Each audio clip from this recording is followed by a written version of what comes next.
તો નમસ્કાર ગુજરાત, સ્વાગત છે ફરી એકવાર આપનો આજના તાજા નવા હવામાન સમાચારની અંદર। ગુજરાત રાજ્ય નજીક ચોમાસું હવે ખૂબ જ ઝડપથી આગળ વધી રહ્યું છે, ત્યારે મહારાષ્ટ્રના કેટલાક વિસ્તારોમાં અત્યારે હાલ ચોમાસાને લઈને ધબધબાટી બોલાવનારા વરસાદો શરૂ થઈ ચૂક્યા છે। એની અંદર ગુજરાત રાજ્યના પણ હવે નકશાઓ સામે આવી રહ્યા છે। ગુજરાતમાં વાવણી લાયક વરસાદો ક્યારે પડશે તેને લઈને અને સાથે ગુજરાતના કેટલાક વિસ્તારોમાં 6 થી 7 ઇંચના વરસાદો પડવાની જે છે તે મિત્રો માહિતી અને આગાહી સામે આવી છે, નકશાઓ સામે આવ્યા છે। અને બીજા નંબર ઉપર અત્યારે લાઈવ જે સિસ્ટમો જોવા મળી રહી છે તે મુજબ અત્યારે હાલ આખા ભારતમાં ચોમાસાનો જાણે રંગ જામ્યો છે। જોઈ લો લાઈવ મોન્સૂન ટ્રફનો મિત્રો જે વેધર ડેટા છે તે અનુસાર જોશો તો છે ગુજરાત બોર્ડર સુધી હવે આ ટ્રફ લંબાઈ ચૂક્યો છે અને અત્યારે જોશો તો જ્યાં જુઓ ત્યાં ભયંકર મિત્રો જે છે તે વાદળો અને અહીંયા મિત્રો બંગાળની ખાડી જુઓ તો એક તાંડવ સ્વરૂપ મિત્રો વાતાવરણ બની ચૂક્યું છે, કારણ કે વાવાઝોડા સાથે વીજળીના કડાકા ભડાકા જોવા મળી રહ્યા છે। અને આ બાજુ અરબ સાગર પણ જોશો તો લાઈવ મિત્રો જોઈ લો મહારાષ્ટ્રને અત્યારે ધમરોળી રહ્યું છે ચોમાસું। મહારાષ્ટ્રના 50% વિસ્તારમાં જે છે તે ચોમાસાની શરૂઆત થઈ ગઈ છે અને હવે ગણતરીના દિવસોની અંદર ચોમાસું ગુજરાતના દરવાજા ખખડાવવા જઈ રહ્યું છે। ત્યારે આજના વિડીયોની અંદર વિસ્તારથી મારે તમને માહિતી આપીને સમજાવવાનું છે કે શું કહી રહ્યા છે વેધર મોડલો, શું આવી રહી છે અંબાલાલ પટેલની આગાહી સામે, સાથે આગામી કલાકમાં શું થવાનું છે ગુજરાતના હવામાનને લઈને, શું મોટી નવાજોની થવાની છે જે નકશાઓ સામે આવ્યા છે, સાથે વરસાદ પડવાનો છે કે નહીં તે પણ જણાવવાનું છે, કારણ કે ગુજરાતમાં ચોમાસું શરૂ થાય એ ચોમાસા પહેલા પણ વરસાદ પડવાને લઈને હવામાન વિભાગે એલર્ટો જાહેર કર્યા છે, નકશા આપીને તારીખ સાથે જાહેર કરવામાં આવી છે। તો એ બધી માહિતી જાણીએ એની પહેલા જો તમે અમારી આ સરસ મજાની ચેનલ શું માહિતી ગુજરાતની સબસ્ક્રાઇબ નથી કરી, હાલ અત્યારે જ મિત્રો આ ચેનલ સબસ્ક્રાઇબ કરી દેજો, જેથી કરીને દરરોજના સમાચાર તમને અહીંયા સૌથી પહેલા જાણવા મળી જાય। તો ચાલો મિત્રો ટાઈમ બગડે વગર હવે વિડીયોની અંદર આગળ વધીએ। આપણે ઘણી બધી માહિતી મેળવવાની છે, જેમ કે નવા નક્ષત્રની શરૂઆત થઈ ચૂકી છે। 8 તારીખે બપોર પછીથી મિત્રો જે છે તેનું નક્ષત્ર મૃગશીર્ષ બેસી ચૂક્યું છે અને આ નક્ષત્રની અંદર ગુજરાત રાજ્યમાં વાવણી થવાના ચાન્સ 90% જોવા મળી રહ્યા છે। ત્યારે ચાલો એ બધી માહિતી આપું એની પહેલા મારે તમને કેટલાક નકશાઓને આધારે સમજાવવું છે। એની પહેલા સિસ્ટમ લાઈવ દેખાડી દઉં તો અહીંયા મિત્રો તમે જોઈ રહ્યા હશો કે જે મોન્સૂનનો જે આ વેધર ટ્રફ લંબાઈ રહ્યો છે, આ ટ્રફની અંદર સિસ્ટમો જે છે તે વધારે અહીંયા ખૂંખાર બનતી જોવા મળી રહી છે અને આ જેટલો પણ મોન્સૂન ટ્રફ છે અહીંયા મિત્રો તમે આખો ટ્રફ અહીંયા લાઈવ જોઈ શકો કે નાની નાની સિસ્ટમો થઈને એક મોટો મિત્રો આ રીતનો આખો આ ટ્રફ લંબાઈ રહ્યો છે, જેમાં એક બાજુ છે આખી આ બંગાળની ખાડી, બીજી બાજુ છે અરબ સાગર। તો અહીંયા ચોમાસું જોશો તો હવે કેરળથી વટીને ગોવા, ત્યાર પછી અડધા મહારાષ્ટ્ર સુધી પહોંચી ચૂક્યું છે અને હવે નેક્સ્ટ વારો ગુજરાતનો છે। ગુજરાતમાં કઈ તારીખે ચોમાસાનો પ્રથમ રાઉન્ડ શરૂ થશે, વાવણી લાયક વરસાદ ક્યારે પડશે, બધું જણાવીશ આજના વિડીયોમાં।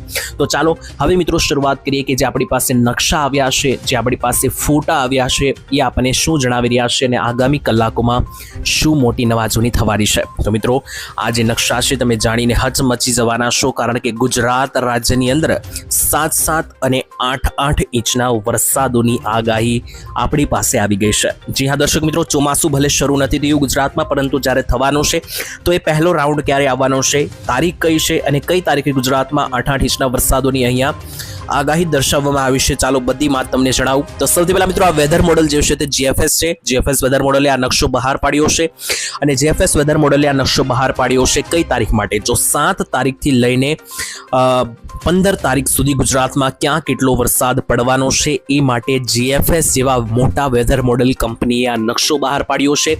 અને આની અંદર આપણે આખા ભારતનો નકશો છે, પરંતુ મેઇન વાત આપણે ગુજરાતની કરવાની છે। જોઈ લો આ બ્લેક સર્કલની અંદર આપણું ગુજરાત આવેલું છે અને ગુજરાતના જે પણ ભાગોમાં લાલ અને કેસરી કલર છે ત્યાં મિત્રો 5 થી લઈને 8 ઇંચ સુધીના વરસાદ, અને જ્યાં બ્લુ અને વાદળી કલર છે ત્યાં આગળ જઈને તમને 4-4 ઇંચના વરસાદો અને 3-3 ઇંચના વરસાદો જોવા મળી રહ્યા છે। તો જોઈ લો આ ગુજરાત છે, ગુજરાતના સૌરાષ્ટ્રના વિસ્તારોના દરિયાકાંઠે જે છે તે મિત્રો 7 થી લઈને 8 ઇંચનો વરસાદ જે છે તે 7 તારીખથી 15 તારીખની વચ્ચે પડી શકે તેવું આ GFS વેધર મોડલ અનુસાર સામે આવ્યું છે। અને બીજા નંબરે છે મધ્ય ગુજરાત અને સૌરાષ્ટ્રના બીજા અન્ય ભાગો છે ત્યાં પણ 3 થી 4 ઇંચના વરસાદો પડવાની આ વેધર મોડલ અનુસાર માહિતી જે છે તે સામે આવી છે। બીજું મિત્રો આ same to same weather model છે, આની અંદર પણ તમે જોશો તો દક્ષિણીય ગુજરાતના ભાગમાં 3-3, 4-4 ઇંચના વરસાદો અહીંયા આરામથી જોવા મળી રહ્યા છે। તો આ મિત્રો જે નકશો છે કઈ તારીખ માટેનો છે, તો આ મિત્રો નકશો છે 6 તારીખથી લઈને 16 તારીખ સુધી ક્યાં કેટલો વરસાદ પડશે છઠ્ઠા મહિનાની એ માટેનો મિત્રો આ નકશો છે ને અહીંયા પણ તમે જોશો તો 3 થી 4 ઇંચના વરસાદો દક્ષિણ ગુજરાતમાં પડતા જોવા મળી રહ્યા છે. તો એનો મિત્રો મોટા ભાગના ચાન્સ એમ છે કે GFS વેધર મોડલ અને આ મિત્રો IMD નું બીજું વેધર મોડલ છે. તો આની મતલબ જેટલા પણ વેધર મોડલો આપણે જોઈએ એના આધારે આપણને ખ્યાલ આવી રહ્યો છે કે વરસાદ જે છે તે મિત્રો 15 તારીખ આસપાસ સારો એવો પડતા ગુજરાતમાં જોવા મળી રહ્યો છે. પરંતુ જોવાનું રહેશે કે ચોમાસું જે છે તે કેવી દિશા પકડે છે, કેટલી સ્પીડ પકડે છે. એની સાથે અંબાલાલ પટેલ જેવા મોટા જે હવામાન નિષ્ણાંત છે તેમના તરફથી પણ આગાહીઓ સામે આવી ગઈ છે.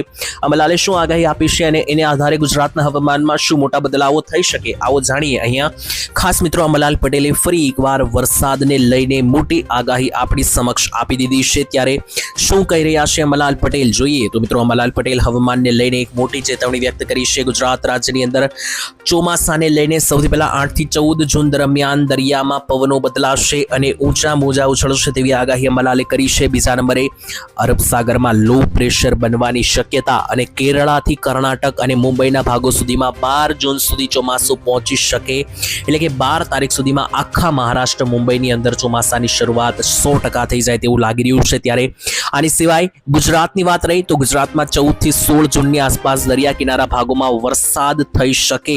14 થી 16 તારીખની વચ્ચે મિત્રો ધ્યાન રાખજો. અહીંયા 14 થી 16 ગુજરાતના દરિયાકાંઠામાં વરસાદ થવાની અંબાલાલે આગાહી આપી છે. એની સિવાય પણ શું કહ્યું છે અંબાલાલે તો મિત્રો જોઈ લો, સૌરાષ્ટ્ર અને દક્ષિણ ગુજરાતમાં વરસાદ થઈ શકે. 16 થી 18 તારીખની વચ્ચે મૃગશીર્ષ નક્ષત્રમાં વરસાદ થઈ શકે તેવું કહ્યું છે અંબાલાલે. હવે તમને જો મૃગશીર્ષ નક્ષત્ર ક્યારે શરૂ થયું એ ના ખબર હોય તો થોડી મિત્રો રાહ જોવો. આ વિડીયોમાં આગળ હું તમને સમજાવવાનો છું. આ મૃગશીર્ષ નક્ષત્રની શરૂઆત છેલ્લા 12 કલાકથી જ ગુજરાતમાં થઈ છે. અને મિત્રો આને લઈને અંબાલાલે કહ્યું છે કે સૌરાષ્ટ્ર દક્ષિણ ગુજરાતમાં વરસાદ થઈ શકે 16 થી લઈને 18 તારીખ આસપાસ અને 18 થી 20 જૂને ચોમાસું આગળ વધશે અને ગુજરાતમાં ભારે વરસાદ થશે એવી પણ અંબાલાલે આગાહી આપી છે.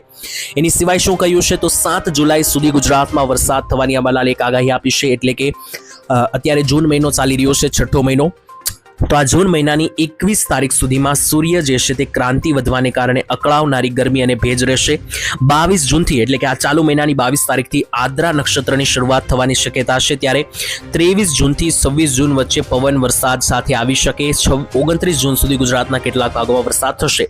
એટલે અંબાલાલે મિત્રો અહીંયા ટૂંકમાં એવું કહ્યું છે કે 14 થી 16 તારીખની વચ્ચે ગુજરાતને વરસાદ પડવાની શરૂઆત દરિયાકાંઠેથી થશે.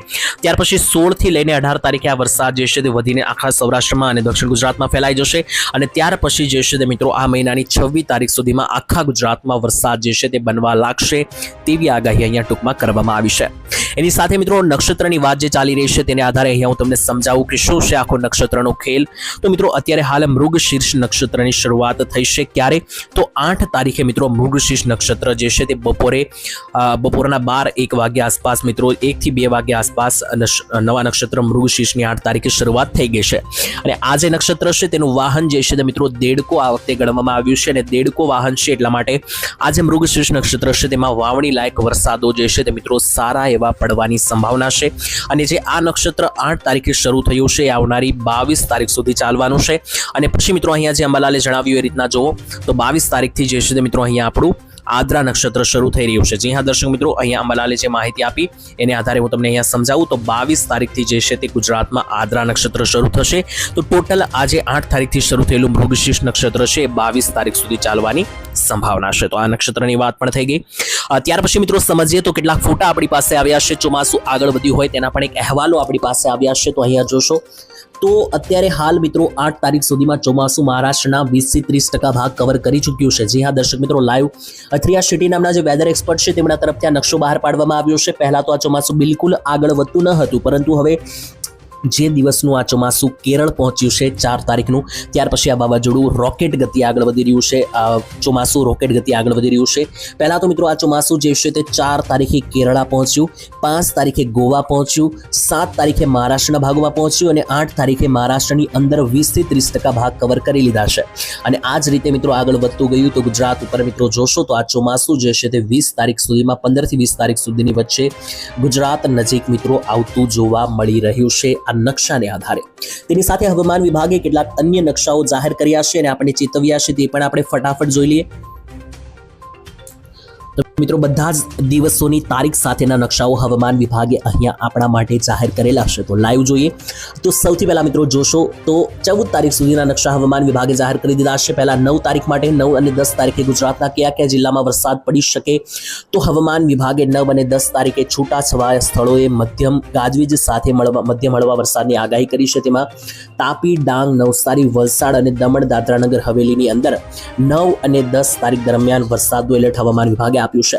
ત્યાર પછી 12, 13 અને 14 તારીખ માટેના નકશા પણ જાહેર કર્યા છે. જેમાં જોશો તો 12 તારીખની અંદર હવામાન વિભાગે 11 અને 12 તારીખ માટે જે મિત્રો આ નકશો 11 અને 12 તારીખ માટેનો જે આ નકશો હવામાન વિભાગે જાહેર કર્યો છે એની અંદર જુઓ તો અમરેલી, ભાવનગર, ગીર સોમનાથ, મહીસાગર, દાહોદ, પંચમહાલ, વડોદરા, છોટાઉદેપુર, ભરૂચ, નર્મદા, સુરત, તાપી, નવસારી, વલસાડ અને ડાંગ આટલા જિલ્લાની અંદર 11 અને 12 તારીખે વરસાદ પડવાનું અહીંયા એલર્ટ હવામાન વિભાગે આપ્યું છે.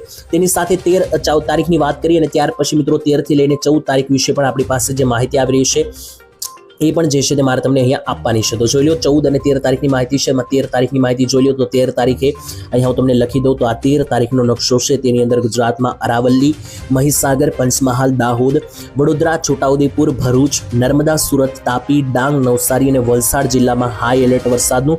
સૌરાષ્ટ્રમાં પોરબંદર, જુનાગઢ, અમરેલી, ભાવનગર અને ગીર સોમનાથ જિલ્લાની અંદર પણ 13 તારીખે વરસાદનું એલર્ટ. ત્યાર પછી 14 તારીખનો નકશો જુઓ મિત્રો. આ 14 તારીખનો નકશો છે હવામાન વિભાગે જે બહાર પાડ્યું તેમાં પણ જુઓ તો પોરબંદર, જુનાગઢ, અમરેલી, ભાવનગર, ગીર સોમનાથ, અરવલ્લી, મહીસાગર, દાહોદ, પંચમહાલ, વડોદરા, છોટાઉદેપુર, ભરૂચ, નર્મદા, સુરત, તાપી, ડાંગ, નવસારી અને વલસાડ આ બધા જિલ્લામાં 14 તારીખ માટેના વરસાદના હાઈ એલર્ટો અહીંયા હવામાન વિભાગે આપી દીધા છે. તો આ માહિતી થઈ ગઈ. તેની સાથે મિત્રો ગુજરાતમાં જે છે મિત્રો આજના વિડીયોની અંદર આપણે કમ્પ્લીટ માહિતી સમજી. હવે મારે તમને એક બે માહિતી પવનને આધારે પણ આપવી છે, કારણ કે જોશો તો 8 તારીખની મોડી રાત્રિથી જે છે તે પવન સારો એવો નીકળેલો જોવા મળી રહ્યો છે. જેમાં તમે જોશો તો ઓલમોસ્ટ ગુજરાત રાજ્યની અંદર સરેરાશ પવનની ગતિવિધિઓ જે છે તે અહીંયા 44 ડિગ્રી અને દક્ષિણ ગુજરાતથી સૌરાષ્ટ્રના અમરેલી, ભાવનગર લાગુના વિસ્તારોમાં 56 ડિગ્રી સુધીનો પવન જોવા મળી રહ્યો છે. 9 તારીખની રાત્રે પણ મિત્રો જોઈએ તો સેમ મિત્રો ગતિવિધિઓ જોવા મળી રહી છે પવનની. જેમાં આમ જોઈએ તો દક્ષિણ ગુજરાતના જે વિસ્તારો છે ત્યાં વધારે પવન, જેમ કે અહીંયા વિસ્તારોના નામ લઈને જણાવી દઉં તો દક્ષિણ ગુજરાતની અંદર જે સુરત, નવસારી, વલસાડ, ભરૂચ અને દહેજ લાગુના જે વિસ્તારો છે અહીંયા 55 કિલોમીટર પ્રતિ કલાકનો પવન દેખાઈ રહ્યો છે. સૌરાષ્ટ્રમાં પણ જુઓ તો ભાવનગર, મહુવા, અલંગ, પાલીતાણા, ગારિયાધાર, અમરેલી બાજુ જે છે તે 55 કિલોમીટર પ્રતિ કલાકના પવનો દેખાઈ રહ્યા છે. અને બાકી મિત્રો આખા સૌરાષ્ટ્રની અંદર અને આખા દક્ષિણ ગુજરાતની અંદર સરેરાશ 45 કિલોમીટર પ્રતિ કલાકના પવનો ફૂંકાવાના છે. કચ્છની અંદર પણ સારા એવા પવનો જોઈ લો. 50 કિલોમીટર પ્રતિ કલાકનો પવન જે છે તે કચ્છમાં પણ દેખાઈ રહ્યો છે. ઉત્તર ગુજરાતમાં પણ 45 કિલોમીટર આસપાસ અને મધ્ય ગુજરાતમાં પણ 45 કિલોમીટર આસપાસના પવનો જોવા મળી રહ્યા છે. તો 8 તારીખ મોડી રાત્રિથી શરૂ થયેલા પવનો સારી કક્ષામાં ગુજરાત ઉપર જોવા મળી રહ્યા છે. તો એ વાતનું પણ ખાસ ધ્યાન રાખવું. બાકી આજના વિડીયોમાં આપણે કમ્પ્લીટ માહિતી મેળવી, જેની અંદર મિત્રો છેલ્લે હું તમને એક ડિસ્ક્લેમર આપવા માંગીશ કે વિડીયોમાં જે કંઈ પણ માહિતી મેળવી છે આપણે બધી મિત્રો ફોટા, વિડીયો અને જે તથ્યો અને જે દાવાઓ અનુસાર આપણી પાસે જે વિડીયો સામે આવે છે તેને આધારે મેળવી છે. બાકી આની પુષ્ટિ જે છે તે અમે કરતા નથી. જે કંઈ પણ ફોટા અને વિડીયો ફેક્ટ્સ મેં તમને દેખાડ્યા તેના લાઈવ આ ડેટા પણ મેં તમને દેખાડેલા છે. બાકી હવામાન વિભાગની માહિતી જ માન્ય ગણવામાં આવશે, એ વાત ખાસ ધ્યાન રાખવી. આજના વિડીયોમાં આટલું જ રાખીએ છીએ. તમારા ગામમાં કોઈ વરસાદ વાતાવરણ બનેલું છે કે નહીં કમેન્ટમાં લખજો. બાકી આ વિડીયો પસંદ હોય વિડીયોને લાઈક કરીને ચેનલ સબસ્ક્રાઇબ કરજો. કાલે ફરી મળીશું. ત્યાં સુધી ધન્યવાદ. જય માતાજી, જય દ્વારકાધીશ.